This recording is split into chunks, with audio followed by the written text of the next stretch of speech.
Bonjour et bienvenue sur Potion de Vie, ici Jean-Yves et aujourd'hui j'ai un invité un peu spécial puisqu'il s'agit de Thomas. Alors Thomas, tu es enseignant dans une école primaire, tu as des élèves de CE1 et tu es toi-même lecteur de Potion de Vie depuis un peu plus d'un an déjà, je me trompe pas, c'est ça? Ah, tout à fait. Bonjour à tous les auditeurs. Oui, je suis enseignant à Nancy, dans une école qui est en REP+, en réseau d'éducation prioritaire. Ouais. Et c'est plus parce qu'ils ont un peu plus de difficultés. Et l'année dernière, j'avais une classe de CE1, et cette année, j'ai une classe de CE1, CE2. CE1, CE2. Alors la première question que j'ai envie de te poser c'est qu'est-ce qui amène un enseignant sur Potion de Vie en fait? Est-ce que tu es tombé sur le blog par hasard? Est-ce que tu cherchais une technique pour déjà pour améliorer un petit peu ton enseignement vis-à-vis de tes élèves ou comment tu en es venu sur Potion de Vie?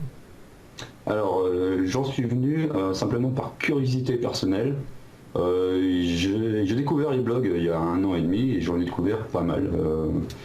Sur tous les sujets, sur le mentalisme, sur la mémorisation, sur mieux apprendre, etc., etc. Et je suis tombé sur Potion de Vie, déjà le nom du blog me plaisait bien. Et après, au fur et à mesure où je lisais les articles, ça avait fait comme une résonance sur ce que je pensais, sur ce que je voulais tester. Ouais. Et, voilà. Et puis ça, voilà. Et de fil en aiguille, j'ai découvert des livres grâce à toi, grâce à la bibliographie que tu avais proposée à l'époque, au tout début. Oui. Et ça a permis de dire pourquoi pas mettre toutes ces techniques au service des élèves. Donc tu as utilisé un petit peu, tu as pu tester en fait les techniques de mémorisation par exemple. Ouais, alors je les ai d'abord testés sur moi, en créant un Dominique système pour les numéros de téléphone. Donc, du coup maintenant j'ai plus de répertoire dans mon téléphone portable. Alors le Dominic System c'est effectivement le système numérique que j'utilise pour faire les défis mémoire que je faisais au début et également celui que je décris dans le livre et celui que vous pouvez également trouver sur internet assez facilement. C'est un système qui est très utilisé par les mnémonistes et ça vous permet de mémoriser énormément d'informations, plus particulièrement tout ce qui est chiffres. Voilà. Et En fait, à pour ton avis, simplifier, en fait, selon toi, qui est enseignant, quel est le plus gros avantage à maîtriser les techniques de mémorisation dans ton métier? alors, déjà, je trouve ça compliqué pour un enseignant de ne pas savoir ce que c'est mémoriser, alors qu'il demande tous les jours à des élèves d'apprendre par cœur des choses. Et du coup, on se pose pas souvent la question, mais comment mémoriser des dates d'histoire, comment mémoriser les cartes de géographie, comment mémoriser les résultats de calcul, tout ça. T'avais déjà des petits trucs à toi pour des petites mnémotechniques pour, On a pour certaines dates, mais après c'est compliqué. Ouais, on avait, j'avais déjà ce qu'on me disait quand j'étais petit, hein, avec hibou, chou, genou, kilou, etc. Ouais. Et après on en invente d'autres, hein. Alors il y a une de mes collègues qui dit, par exemple, pour des techniques imagées, c'est le M ne donne pas la main au P, M et B. Du coup, Ah oui, pour la grammaire. N ne donne pas la main au P, M, B. Du coup, on met la cape de 0. Elle appelle ça la cape de 0. D'accord. Du coup, ça fait un M à la place du N. Voilà. Waouh, très bien, c'est bien. Donc voilà, mais de toute façon, quand on est enseignant, on essaye de trouver diverses façons d'expliquer les choses. J'avais un professeur d'histoire qui m'expliquait que enseigner, c'était l'art de répéter. C'est un peu ça, oui. C'est en fait même les rappels quand tu mémorises quelque chose, c'est quelque chose de très important en fait. Et à force de regarder les articles, les différentes techniques, je crois que tu as eu l'idée de créer une méthode pour apprendre à tes élèves à mémoriser plus facilement quelque chose qui est absolument un cauchemar quand on est gamin, c'est les tables de multiplication, c'est bien ça, je me trompe pas? Ah ouais, alors du coup, oui, j'ai lancé un défi à ma classe de créer un Dominique System simplifié pour apprendre les tables de multiplication.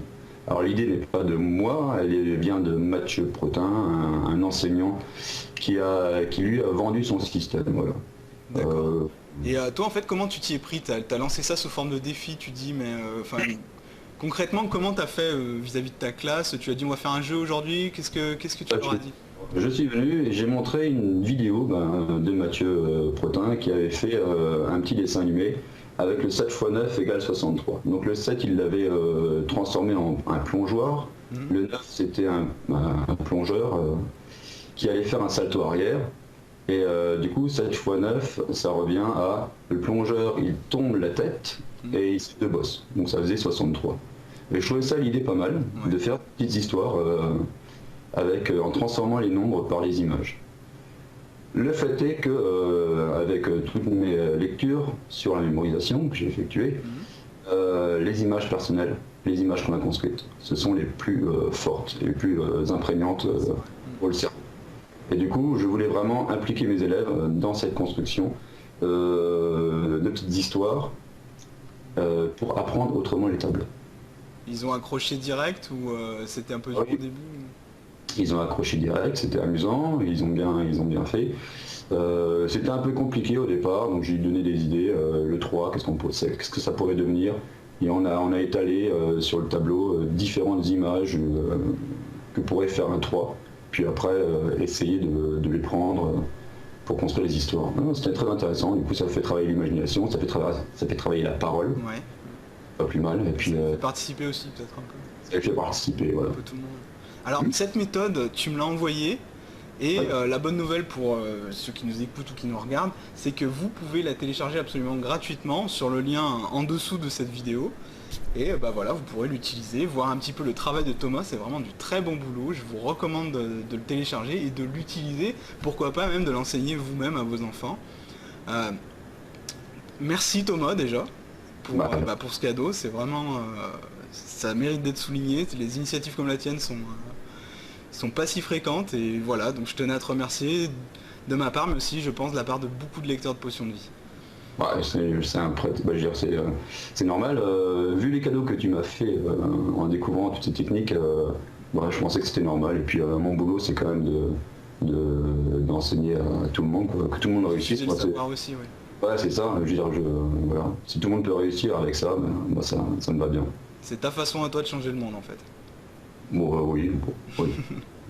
Je voulais juste souligner que les histoires que j'ai faites avec la multiplication, elles sont pas parfaites. Loin de là, on les a créées avec la classe, on les a fait pour qu'elles nous ressemblent. Vous pouvez les créer, les modifier, même envoyer grâce à ton intermédiaire d'autres histoires, et puis voilà. C'est libre de droit, vous pouvez modifier, vous pouvez donner, voilà. Le modifier, le donner, l'échanger, le diffuser le plus largement possible. Le vivre, voilà, tes histoires, c'est des exemples, et c'est censé donner l'inspiration. On n'est pas obligé c'est pas figé, quoi. Vous pouvez l'adapter à votre sauce. Ça fait un petit moment maintenant que tu utilises la méthode avec tes élèves. Avec le recul, quelques semaines ou quelques mois plus tard, est-ce que c'est toujours aussi efficace? Est-ce que tu es satisfait des résultats? Le problème, c'est que mes CE1 l'année dernière, ils sont partis en CE2. Ouais. J'en ai gardé quelques-uns, mais voilà. Ils se souviennent encore de certaines histoires, pas de toutes, et surtout qu'en CE1, on n'a pas vu, en CE1, normalement, on voit pas toutes les tables de multiplication. Oui. On s'arrête à la table de 2, 3, 4, 5 et 10. Donc on avait vu pas mal, mais voilà. Après, il faudrait qu'on le refasse. Mais je voulais refaire ça à nouveau avec mes CE1 tranquillement, mais du coup avec mes CE1 et CE2 en même temps, et que ce soit mes CE2 qui expliquent aux CE1 ce qu'on avait fait l'année dernière. D'accord, donc c'est plutôt, a priori c'est quand même plutôt positif, parce que si j'ai bien compris, normalement en CE1 tu fais 2, 3, 4, 5, 10, ouais, et toi tu t'es aventuré en fait à essayer de leur faire d'autres tables, ou... CE2 on l'a tout fait, c'était le défi, c'était le défi de tout faire, parce qu'il y avait... justement, il y avait mes CE1 qui allaient partir en CE2 avec d'autres collègues. Oui. Je voulais vraiment... je savais qu'ils allaient utiliser ces images-là, et que les collègues n'allaient pas forcément comprendre. Et du coup, on a tout fait pour pouvoir expliquer aux autres classes et aux autres collègues ce qu'on avait fait comme travail, pour que l'année prochaine, mes collègues ne soient pas surpris en disant... Donc du coup, tu en as parlé à tes autres collègues, et ils ont été réceptifs quand tu leur as proposé le projet, ou... C'est le problème des nouveautés quand on... Ouais, bien sûr, ouais. Attendre d'avoir des résultats pour pouvoir après dire, ouais, pourquoi pas essayer. Ils attendent d'abord d'avoir des résultats. Ils m'ont laissé faire mon défi de classe, etc. Maintenant, il y en a qui ont pris les cartes qu'on a créées avec les classes. Voilà, à voir maintenant cette année s'ils vont l'utiliser ou pas. Ça, je pourrais te le dire plus tard, mais Ouais, c'est à eux de voir maintenant, la balle est dans leur camp, mais bon, a priori, pour toi en tout cas, pour ta classe, ça a plutôt bien marché. ma classe a pu marcher. J'ai reçu les parents d'élèves il y Oui, a la semaine dernière pour un conseil, pour une réunion. Et je leur ai parlé justement de cette méthode de mémorisation. Et ils étaient très contents. c'est vrai. Ouais, oui, alors je leur ai montré quelques images, et juste en montrant les images, ils ont été très surpris de Ils ont voir. accroché Avec direct. cette facilité, ouais, on pouvait apprendre les tables de multiplication. Et du coup, ça aide les parents chez eux à faire réviser les tables de multiplication plus simplement que les faire calculer.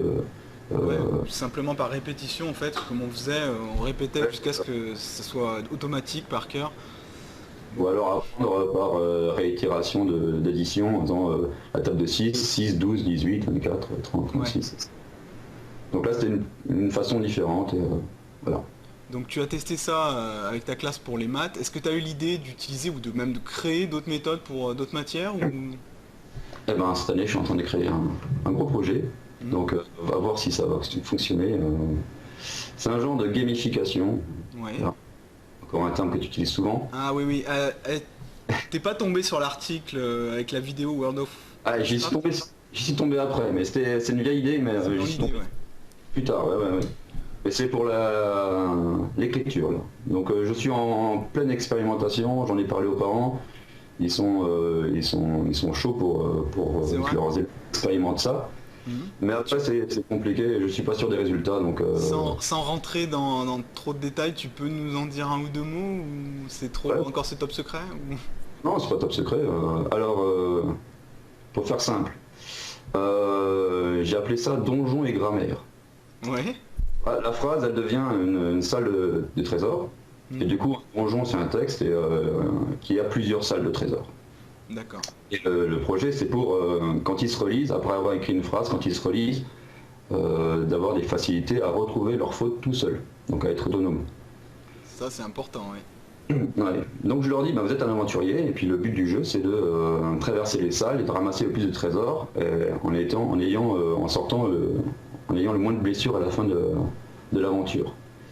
Pour cela, vous devez, avant de rentrer dans une salle, écouter à la porte de la salle. Donc ils doivent se relire leurs phrases, puis voir si tous les mots sont dans le bon ordre, si les mots forment les bons sons. Mhm. Si ça marche pas, ça veut dire que c'est une salle piégée. Vaut mieux pas y rentrer.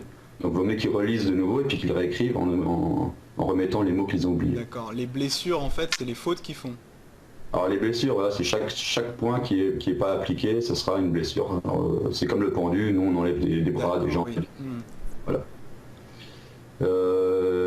Après, pour entrer dans la phrase, pour entrer dans la salle au trésor, il faut passer par la grande porte. Et du coup, pour entrer dans la phrase, il faut avoir une majuscule.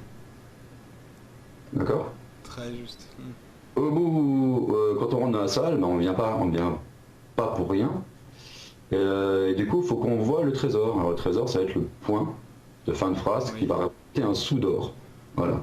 Donc ne pas oublier de mettre le point à la fin de la phrase qui est le sou. Alors il y a plusieurs sous. Il y a le sou d'or normal, donc le point normal. Il y a le sou d'or qui brille. Donc on fait waouh, la jolie pièce. Donc là, c'est le point d'exclamation. Point d'exclamation. Bien vu. Ouais.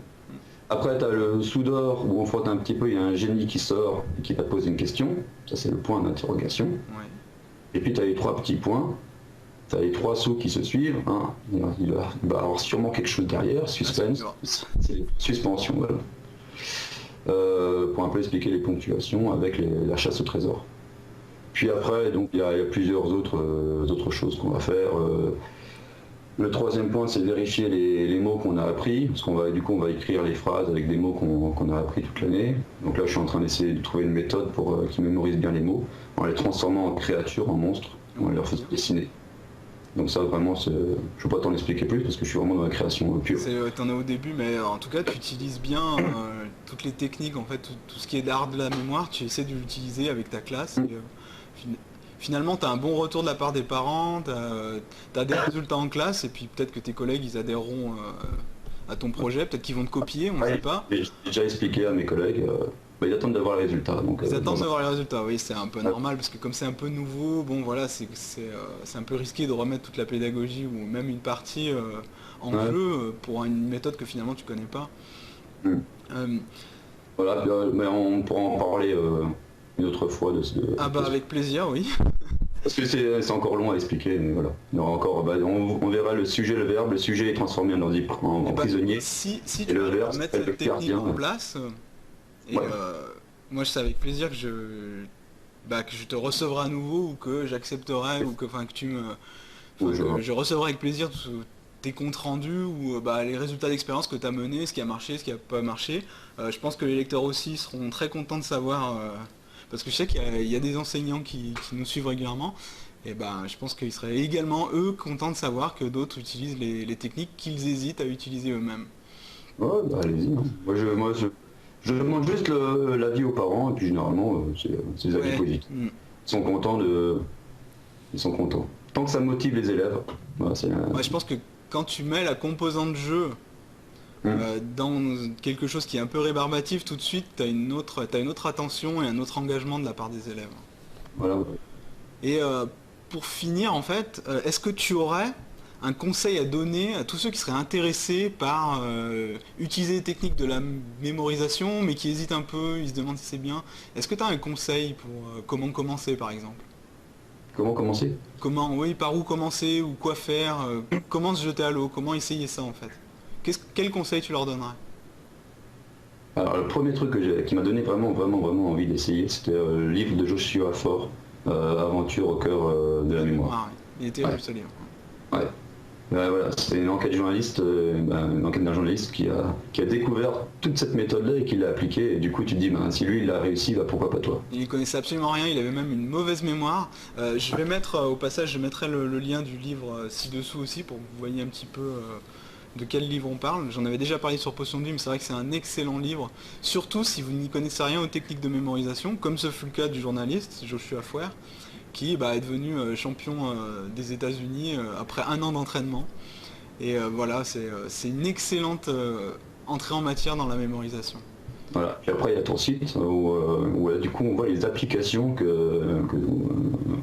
on voit les applications, on voit les exercices qu'on peut faire et qu'on peut réaliser. Surtout toi, t'es le super cobaye qui essaye d'apprendre plein de choses et du coup, tu dis, oui, pourquoi pas essayer. Voilà.